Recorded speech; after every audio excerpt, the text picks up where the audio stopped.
మక్బూల్ అన్న గారికి అలాగే నియోజకవర్గ వ్యాప్తంగా ఇచ్చేసినటువంటి మండల కన్వీనర్లకు, ఎంపీటీసీలకు, జెడ్పీటీసీలకు, సర్పంచ్లకు, కౌన్సిలర్లకు, మరీ ముఖ్యంగా వైఎస్ఆర్ కాంగ్రెస్ పార్టీ కుటుంబ సభ్యులందరికీ పేరు పేరున ధన్యవాదాలు, కృతజ్ఞతలు తెలియజేసుకుంటున్నాను. ఎందుకంటే మన ప్రియతమ నేత మాజీ ముఖ్యమంత్రి వర్యులు ఈ రాష్ట్రంలో కూటమి ప్రభుత్వం అధికారం చేపట్టిన తర్వాత ఈ రాష్ట్రంలో శాంతి భద్రతలు అనేది కరువైపోయాయి. ఎక్కడ చూసినా అరాచకాలు, అన్యాయాలు, మహిళలపై అఘాయిత్యాలు, ముఖ్యంగా వైఎస్ఆర్సీపీ సోషల్ మీడియా మీద టార్గెట్లు, వైఎస్ఆర్సీపీ నాయకుల మీద కేసులు పెట్టి వాళ్ళకి ఇబ్బంది గురి చేయడం ఈ రాష్ట్రంలోనూ ప్రతిరోజు జరుగుతూ ఉండే తతంగం అయిపోయింది.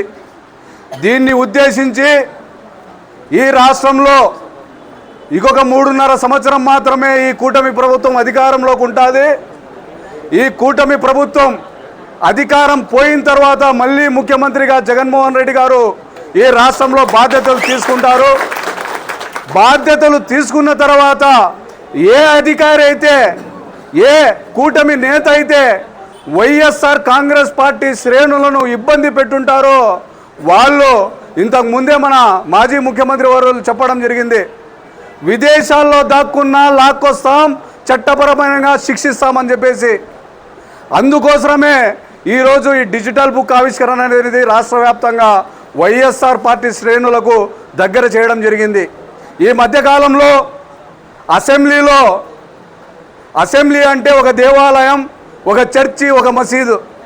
అటువంటి పవిత్రమైన స్థలంలో మాజీ ముఖ్యమంత్రి వారులను సైకో అని సంబోధించితే ఎటువంటి చర్యలు లేవు.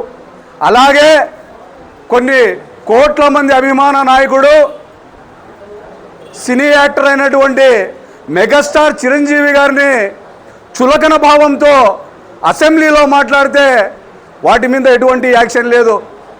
మెంటల్ సర్టిఫికెట్ ఉన్న వ్యక్తిని మెంటల్ అంటే మక్బూల్ అన్న మీద కేసు కడతారు. సర్టిఫికెట్ ఉన్న వ్యక్తిని మెంటల్ అంటే తప్పేముంది? ఇటువంటి దానిలోకి ఈ డిజిటల్ బుక్ అనేది తీయడం జరిగింది. ఈ మధ్యకాలంలో తెలుగుదేశం పార్టీ నాయకులు నిన్న మొన్న మాట్లాడుతూ తెలుగు సరిగా నేర్చుకోమని చెప్పడం జరిగింది. మంచిదే, మన ఆంధ్ర రాష్ట్రంలో తెలుగు నేర్చుకోవాల్సిందే, తెలుగు భాష మీద పట్టు ఉండాల్సిందే. ఒకరిని విమర్శించే ముందు మీ పార్టీ ప్రధాన కార్యదర్శి అయినటువంటి లోకేష్ ఎంత మాత్రం తెలుగు మాట్లాడతారో మీరు గమనించుకోవాల్సిందిగా ఈ సందర్భంగా తెలియజేస్తా ఉన్నా.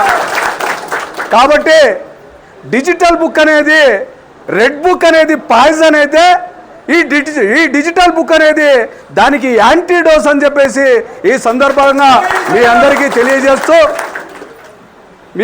తెలియజేస్తూ ఈ సందర్భంగా ఏదైతే మన ప్రియతమ నాయకులు వైఎస్ జగన్మోహన్ రెడ్డి గారు డిజిటల్ బుక్కుల ఆవిష్కరణలో ఒక మాట చెప్పడం జరిగింది. ఎవరైతే వైఎస్ఆర్ పార్టీ శ్రేణుల మీద అన్యాయంగా కేసులు కడతారో, అన్యాయంగా దౌర్జన్యం చేస్తారో వాటి సాక్ష్యాధారాలతో పాటు డిజిటల్ బుక్లో నమోదు చేస్తే వాటిని తొలగించే బాధ్యత నాకు కూడా ఉండదు. ప్రభుత్వం మారిన తర్వాత మన ప్రభుత్వం దాని పని చేసుకుంటా పోతుంది అని చెప్పేసి. కాబట్టి ఈ డిజిటల్ బుక్ అనేది మనమందరము తెలుసుకోవాలా, దీన్ని ఎట్లా వాడాలో తెలుసుకోవాలా. దాని గురించి క్లుప్తంగా విశ్లేషించడానికి ఇక్కడ మక్బూల్ అన్న టీం ఆఫీసులో ఎప్పుడూ ఉంటుంది. ఒక టోల్ ఫ్రీ నెంబర్ కూడా అతి తొందరలోనూ మీ అందరికీ ఇస్తాము. ఈ టీం అనేది ఎప్పుడు 24 గంటలు మీకు అందుబాటులో ఉంటుంది. మీకు జరిగిన అన్యాయాన్ని, మీ పైన అనవసరంగా మోపిన కేసుల యొక్క వివరాలని తెలియజేస్తే మీకు ఒకవేళ డిజిటల్ బుక్ మీకు ఆపరేట్ చేయడం వస్తే మీరే చేసుకోండి, లేదంటే దానికి సపరేట్గా ఒక టీం ఉంటుంది. టీం చెప్పినా కానీ అది నిరంతరాయం మీకు అందుబాటులో ఉండి డిజిటల్ బుక్లో నమోదు చేసే కార్యక్రమం కూడా ఇక్కడ నిరంతరం జరుగుతుందని చెప్పేసి తెలియజేసుకుంటూ, ఏదైతే నిన్న మొన్న గత ప్రభుత్వంలో వైఎస్ఆర్సీపీకి అండగా ఉంటూ సోషల్ మీడియాలో యాక్టివ్గా ఉన్నాడో మెగా అంజాద్ అనే వ్యక్తిని ఈరోజు రాష్ట్ర వ్యాప్తంగా 18 కేసులు పెట్టి అతన్ని ఇబ్బంది పెడతా ఉంది ఈ కూటమి ప్రభుత్వం. దానికి మెగా అంజాద్ కుటుంబానికి ఏమైనా మెగా అంజాద్ కేసుకు ఎంత ఖర్చైనా అన్ని విధాల మెగా అంజాద్ కేసుకు కానీ మెగా అంజాద్ కుటుంబానికి కానీ నేను అండగా ఉంటానని చెప్పేసి ధైర్యం చెప్పి మన మక్బూల్ గారు అతనికి అండగా ఉండడం జరిగింది. అందువలన యావత్ వైఎస్ఆర్ కాంగ్రెస్ పార్టీ కుటుంబ సభ్యులందరి తరపున మక్బూల్ గారికి కృతజ్ఞతలు ఈ సందర్భంగా తెలియజేస్తూ ఉన్నా. కాబట్టి ఈ సభను ఉద్దేశించి మన సీనియర్ నాయకులైనటువంటి నిరంజన్ రెడ్డి అన్న గారిని మాట్లాడవలసిందిగా కోరుతున్నాం.